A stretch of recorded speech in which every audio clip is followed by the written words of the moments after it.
Talking about oligopoly as a coalitional game is a very old problem, both oligopoly and coalitional games. Control L. Okay. First thing you think that's all? First thing I heard at a game. Oh, much better. Okay. First game theory conference I went to. But it works, no, it works. The thing can be validated. Okay. Every time I say it works. Solve the financial crisis. Okay. Okay, so both problems, oligopoly as a problem is very old, starting at least from Cournot. Coalitional games are also relatively old, but still the application of coalitional games to oligopoly, in my view, so far was not very successful. And I'm trying to do something, a different approach that will make it better. Okay, so let's look at the strategic games and this. Thank you. Strategic games. Let's look at the static model of Cournot-Bertrand, or models. These are very basic models, and I say let's look at the assumptions of the models. These assumptions could be non-appealing, and maybe our theory can get rid of some of these arbitrary assumptions. So the first assumption is that prices exist in and out of equilibrium. That means whatever the players do, you can find the price vector of the commodities, and even if they don't play in equilibrium, right? So this assumption, for example, is not made in Aumann's theory of the core of a continuum. With a continuum of players, the prices are an outcome of equilibrium. In oligopoly, we usually assume that prices exist in and out of equilibrium. The second assumption, which is very strong, is that there is a strong asymmetry between oligopolists and the consumers. The oligopolist decides on the market terms, they do something, and the consumers just take whatever the oligopolist did as given. They are passive price takers. They do not bargain with the oligopolist or try to get better deals, or there's no symmetry in the decision making here about the market conditions.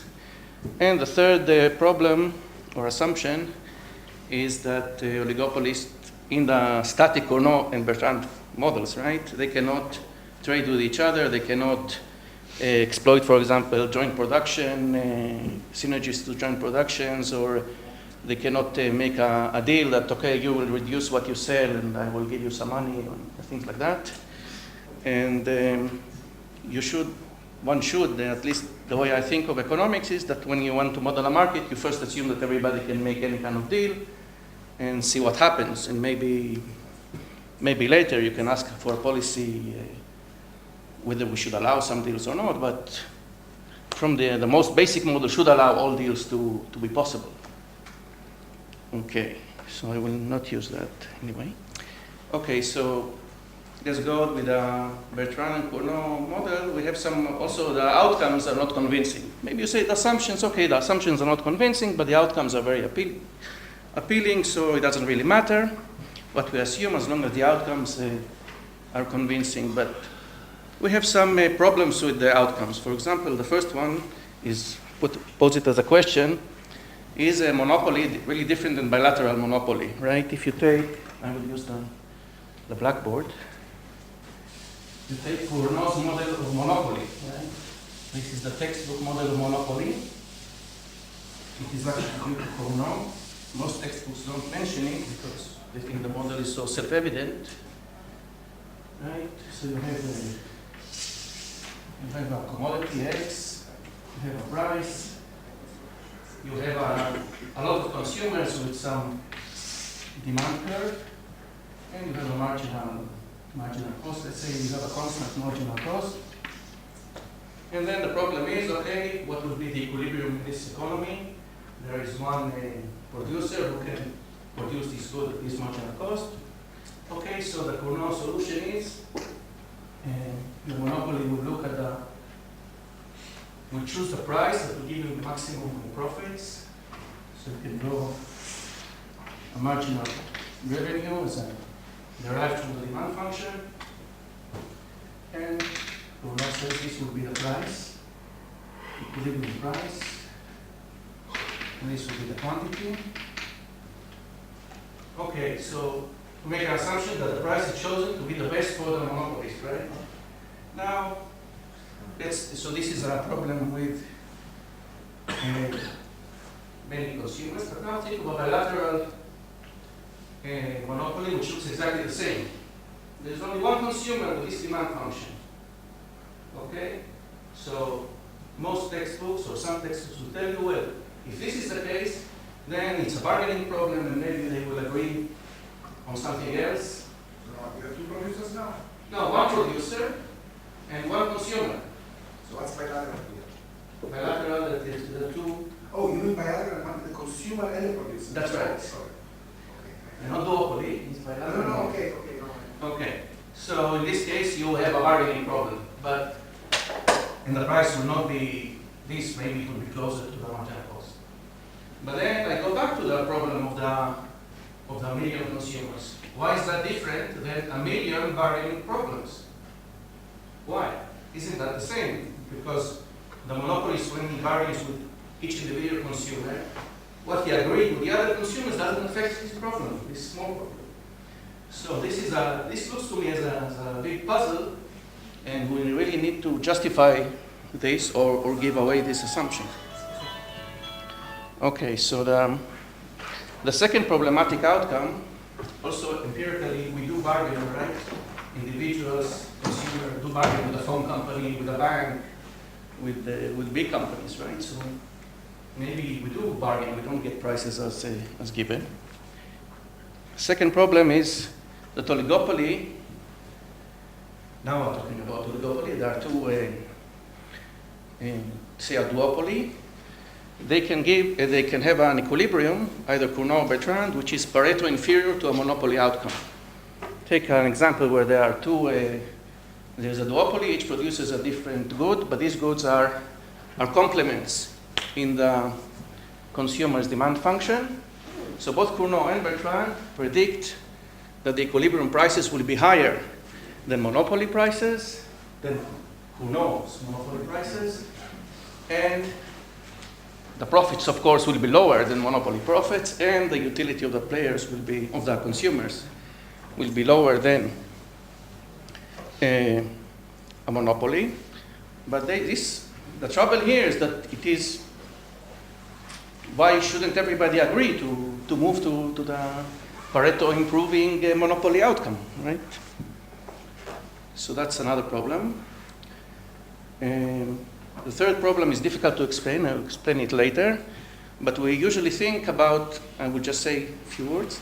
We usually think that prices in oligopoly is a mechanism to take surplus from the consumers and give it to the oligopolists. But it's also, as I will show later in an example, it's also a mechanism to take surplus between the different oligopolists. But if there are there's just a few of them, why can't they solve this problem in a way that will make everybody better off? Why do they have to go through this inefficient mechanism? The fourth problematic outcome is the results on exogenous merger. So there were studies saying, let's assume now that in an oligopoly with more than two firms, right? Some of the firms merge, they become one firm, and then what happens? What will be the new equilibrium? So the first result is that both in Bertrand and Cournot, the people outside the merger will make a bigger profit than the people the firms that actually merge together. So this looks, everybody will wait for everybody else to merge. Nobody wants to merge. We would say, yeah, you merge, that's good for me. And of course in Cournot, the merging party is usually losing. In Bertrand, on the other hand, it's almost always, or always, depends on the assumptions, of course, but let's say always beneficial, right? So if it's always beneficial, then again, the theory doesn't say anything. So why don't all the markets become a monopoly, right? If it's always beneficial to merge.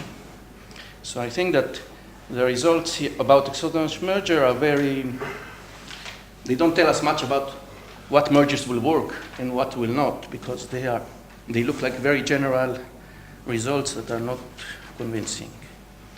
Okay, so now we can think, okay, we have these problems.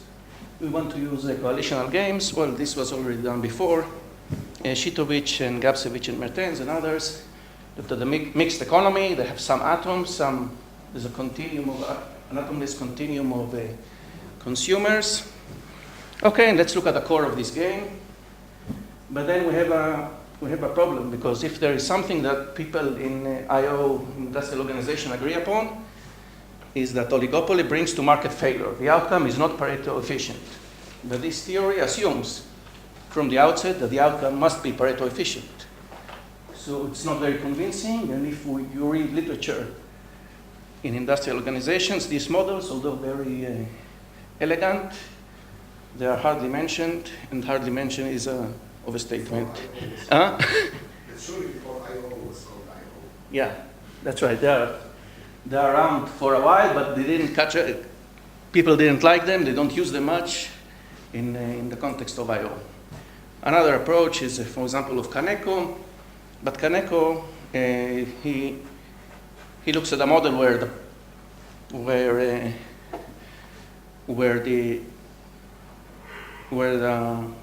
actually you have some of the bad assumptions of the strategic games apply also here. For example, he assumes that if a coalition includes all the atoms, they can impose conditions on the consumers that are outside the coalition. So it's not a usual assumption what you do in coalitional games. Usually you assume that the coalition can decide how to allocate its own resources, not how to allocate other people's resources. There are also others. Others include mostly work that treats only the oligopolists as players, right? It doesn't treat the consumers as players, so this is just they derive coalitional games usually from the strategic games, and don't change the major assumptions that I was worried about. Okay, so now, what I do? I look at the consumer-wise competitive coalitional game. So what's the idea? The idea is that, okay, let's look, we have a finite number of atoms, oligopolies. You have an atomless continuum of consumers. And then the catch, or the new thing that I do here, is that I assume that a coalition cannot agree on all allocations that it naturally has, but it can only agree on allocations that are competitive from the point of view of the consumers. That means that if we take an allocation in a coalition, this allocation is allowed or legitimate or possible only if actually all the consumers are maximized on you can find a price system that everybody is maximized on his budget set. So this clearly reduces the number of allocations that you can do. For example, in this example, they actually agree on a price. They cannot agree on all transfers. They cannot agree that the consumers will get this amount and will give some fixed amount to the monopolist. They can agree on a price, for example, in this setup. The restriction is competitive, fixing what the oligopolists and the coalition are doing. No. Take an allocation. The coalition is only a coalition of consumers. Take a coalition that includes both consumers and some atoms, okay? Yeah. And look at an allocation. If I can find a price system. Are you defining V now? Just to understand. That's right, V of that coalitional V of game. that This is coalition. the sense of coalition. Yeah, Okay, that's it's right. So defined in before, monetary V values? is in utility terms, but let's think of allocation terms. Yes. An allocation is possible only if you can find a price vector for the goods in which every consumer is maximized on his budget set. Of course, the net trades of all the consumers would be the negation of what the. So it's not that we restrict the coalition to choose a competitive equilibrium, but from the point of view of the consumers, it looks like they are maximized on budget set and all are facing the same prices.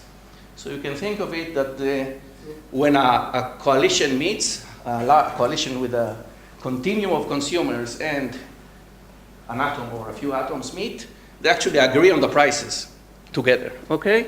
That's one thing they agree, but they also agree on the distribution of profits between the firms, for example, on how to produce in any possible way. Let me just So Yeah. when two producers and half of the consumers meet, it's a deal between them. With them only, yeah. And the other, and they cannot produce for others, they cannot buy No, from that's right. others. It's exactly like in an exchange economy or how you do usual stuff when you do competitive markets or how you do the coalitional game, thank you, in the usual sense. So the main assumption that I keep here, that prices exist in and out of equilibrium. Whatever they agree must have a price system that is binding for the consumers. But on the other hand, consumers are not price takers, okay? They're not price takers because they actually, you can think that they are bargaining together with the oligopolies what prices to have. The point is that they cannot agree on very complicated contracts, but only on contracts in which all the consumers face identical price system. Okay. So I can take this game and look at the core of this game, and I write some of the outcomes here. I wrote them in an informal way because the time is short, and to present everything maybe So the special Takes case where we okay. have no atoms means that... no atoms means that they have to be competitive. That's right. It's also Yeah. going out possible allocations. Yeah. Okay. Okay. Yes, that's true. Yeah, Okay. this is true. Okay. But that's okay with me. I mean, No, I just want to... but this point is correct. Calibrate the models. Okay, okay. Now, the first result is that monopoly is not really different than bilateral monopoly here. I mean, the result that I get, for example, in this kind of economy, actually is that a core outcome would correspond to any price between Kronos price and zero profit price. So we can't offer two different prices, a different sense of... Consumers, no, all the consumers must face the same. This is the restriction. That all consumers must face the same set of prices. Okay, I'm not talking about coalitional structure core. Okay, so in this example, all prices between the monopoly price and the zero profit price, actually, it's not the marginal cost pricing. It could be zero profit with not with marginal cost if there are returns to scale. So. And the fact that we get a big core is not that bad because it really is like a bargaining problem between two people. The fact that it's repeated maybe continually many times, but it is similar to that. Well, second outcome, I can call it a theorem, but it was a little bit embarrassing to call it a theorem, is that oligopoly outcome can never be Pareto inferior to who knows monopoly outcome. Right? Because if it were, then the grand coalition can improve upon this outcome by using who knows the monopoly outcome and redividing the profits appropriately among the producers. So we get rid of that, and let's look at again at the example in Cournot and Bertrand that this happens when you have a duopoly. When two goods are complements, prices are pushed beyond the monopoly prices. In my model, actually, the set of equilibria will be the same as in a monopoly. So this model, you could say, it predicts that this kind of market actually will behave like a monopoly. Okay, and actually, you can see that. Of course, you can change the utility function of the players and talk a situation where the goods are strong substitutes or poor substitutes. So of course, if there are perfect substitutes, the result will be like in Bertrand, right? When the two duopolists make no profit and the price is very low. But once there are not perfect substitutes, the less substitutes there are, the maximum price that you can get in the core will be higher until it will reach at some point the monopoly price of Cournot. And this will happen when the goods are poor substitutes. It will happen before they become complements, right? If you change some parameter of the substitution. And the reason it happens is like that. Why is that? Because think that we look at Cournot's monopoly outcome, and then we can say when a coalition can improve upon this outcome. So if one of the duopolists attempts to form a coalition with some consumers and do better, the problem is that he is giving he can supply to these consumers only one commodity, not the two. So they lose variety, the consumer. So in order to do that, he must reduce prices considerably, not by a little, but by a lot, because he has to compensate the consumers for losing the variety of goods that they get. So, so when the goods are poor substitutes, then he has to reduce the price a lot. And this will not be enough to give him enough profits to improve upon using this kind of deal. So we get that, in a sense, you have some kind of endogenous cartelization in this situation. When the goods are not strong substitutes, you will get situations that are similar or identical to monopoly. Okay, the third point, outcome I'm talking about the efficient prices are not used to transfer profits between oligopolies. Why? Because my theory assumes that they can assign profits any way they want. So it's never been used. So an example would be, again, take this duopoly with producing two different goods. Each player can produce a different good. And no, now I changed that one producer can produce both goods, and the second one can produce only one of the goods. So take, for example, Bertrand equilibrium. It will say that that one good that can be produced by both will have the marginal cost price, and the other good will have a higher price, right? And but in my model, what happens is that the firm that produces this good that both can produce, it has zero profits, right? It should have zero profits. Why? Because any deal, if it gets a positive profits, the rest of the players can do something better on their own, right? The other duopolist and the consumers can strike a deal making everybody better off, leaving this one out.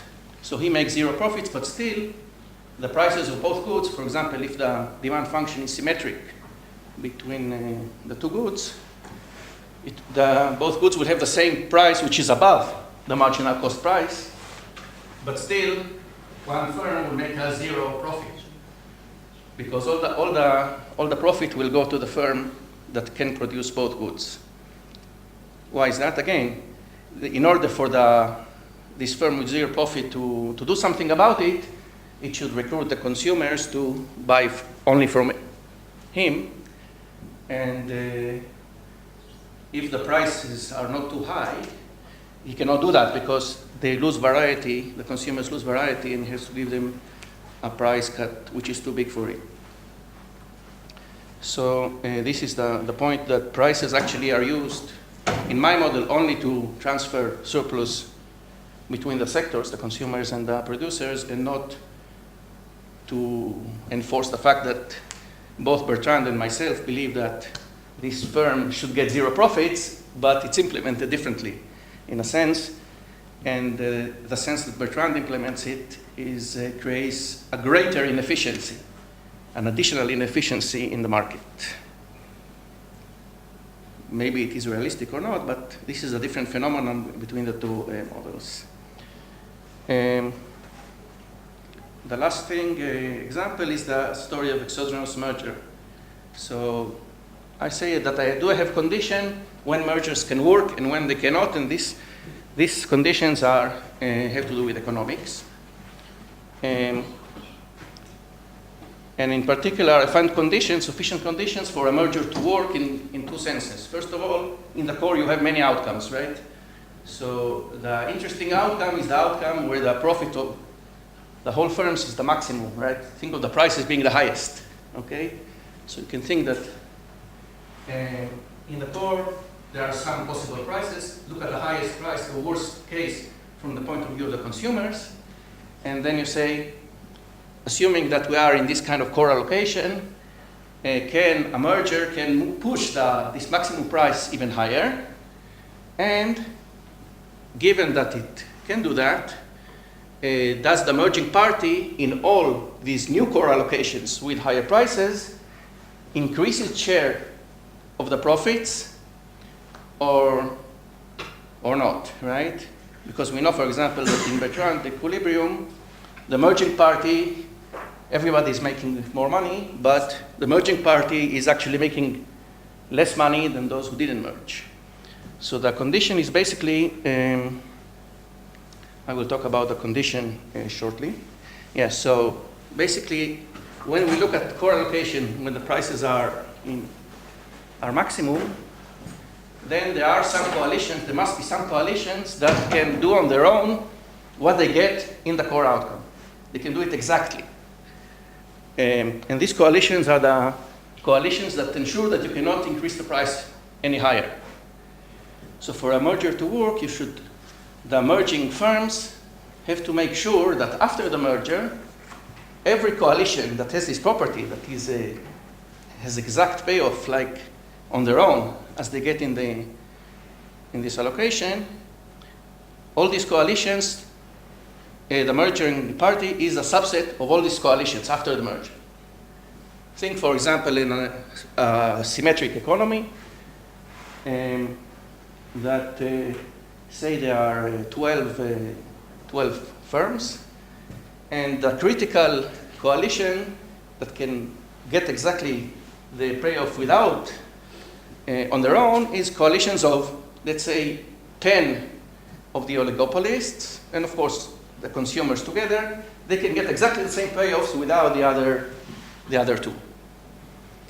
So now, what merger will succeed? A merger that includes at least three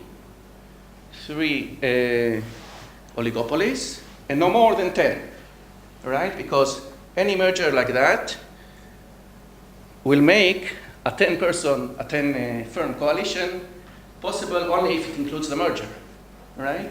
Because once a small merger of only 3 happens, then the rest of the people are only 9, so they are not such exact coalition. But also larger mergers than 3, as long as there are no more than 10, they will be required for every such exact coalition. So in this situation, all these mergers between 3 to 10 will have the property that after the merger, the new economy has core outcomes with higher prices, and in all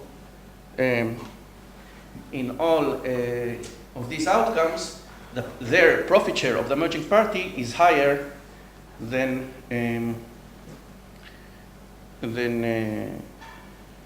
those who are outside the merger. So now you believe that the maximum price will always be achieved? Comparing what happens to the maximum price last level.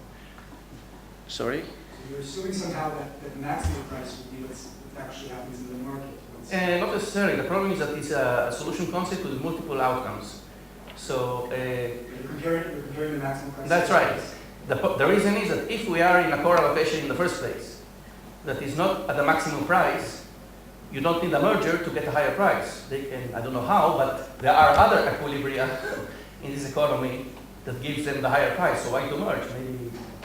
So the merger is to do something that you cannot do in the original economy. This is because the core is a multiple outcome solution concept. If I was looking at the Shapley value, maybe I didn't need such a complicated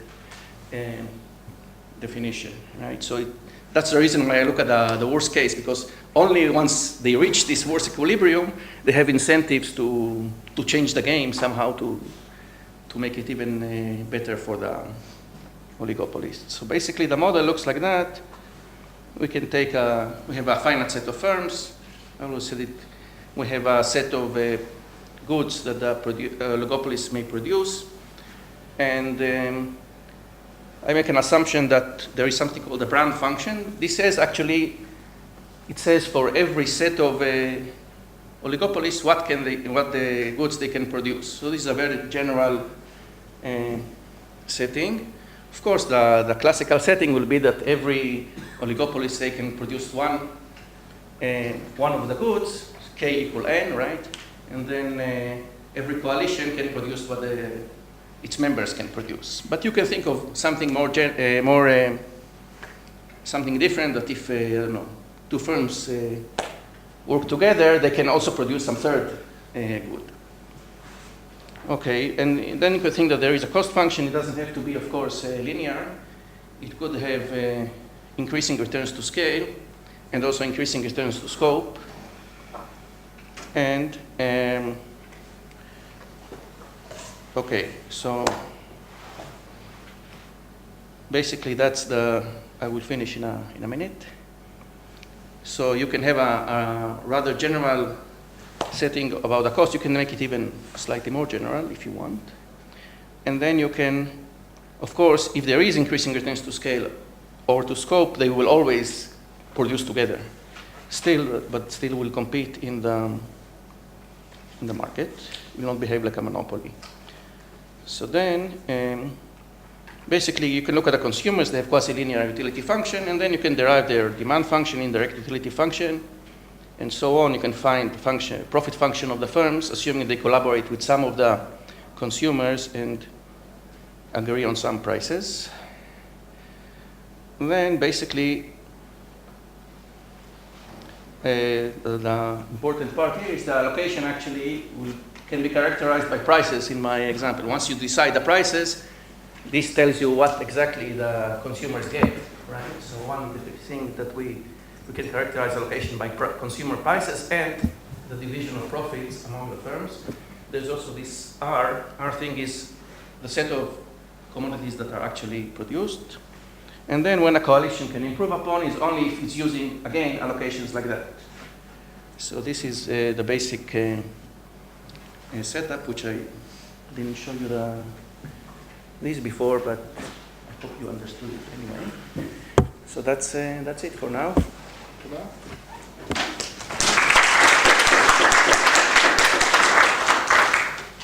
Okay.